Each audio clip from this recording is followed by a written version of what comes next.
Audio Jungle. 2016 में CTET का जो पेपर हुआ था उसमें एक क्वेश्चन डाला था पेपर 2 में कि अभिलेखागार वह स्थान है जहां उन्होंने 4 ऑप्शन दे दिए थे, 4 विकल्प है। अब हमें यह समझना है कि विकल्प वो कुछ भी दे, लेकिन हमें अभिलेखागार का मतलब पता होना चाहिए। अभिलेखागार इसका मतलब क्या होता है? तो ऐतिहासिक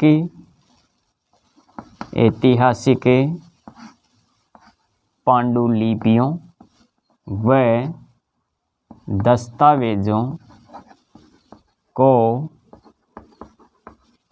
रखने का स्थान अभिलेखागार कहलाता है। अभिलेखागार का क्या मतलब होता है? ऐतिहासिक पांडुलिपियों तथा दस्तावेजों का जो रखने का स्थान होता है उसे ही हम अभिलेखागार के नाम से जानते हैं। अब दोस्तों हमें यह भी पता होना चाहिए, अभिलेखागार में 2 शब्द आपको दिखाई देंगे। अभिलेख आगार क्या है? 2 शब्द क्या है इनके? एक तो है अभिलेख प्लस आगार। इन 2 शब्दों से मिलकर ये अभिलेखागार बना है। और अभिलेख का मतलब क्या होता है? आगार का क्या अर्थ होता है?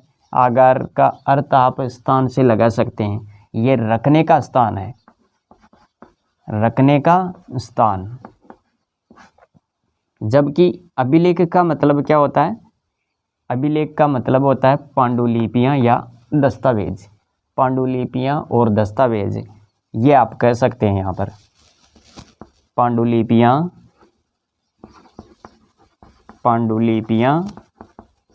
व दस्तावेज, अभिलेख का यह मतलब होता है। अभिलेख समझ में आ गया? आगार रखने का स्थान। तो कहने का मतलब है ऐतिहासिक पांडुलिपियों और दस्तावेजों का जो रखने का स्थान है उसे अभिलेखागार कहते हैं। ये रामायण हम समझ जाते हैं, अच्छे तरीके से पढ़ लेते हैं, तो एग्जामिनर चाहे इस क्वेश्चन को कैसे भी घुमा फिरा के बनाए, ऑप्शन कुछ भी डाले, अगर उसने एक ऑप्शन इससे रिलेटेड डाल दिया है तो उसको हम सेलेक्ट करके आ जाएंगे। और इसके साथ एक चीज़ आप ये भी नोट करें, अभिलेखों का अध्ययन क्या कहलाता है?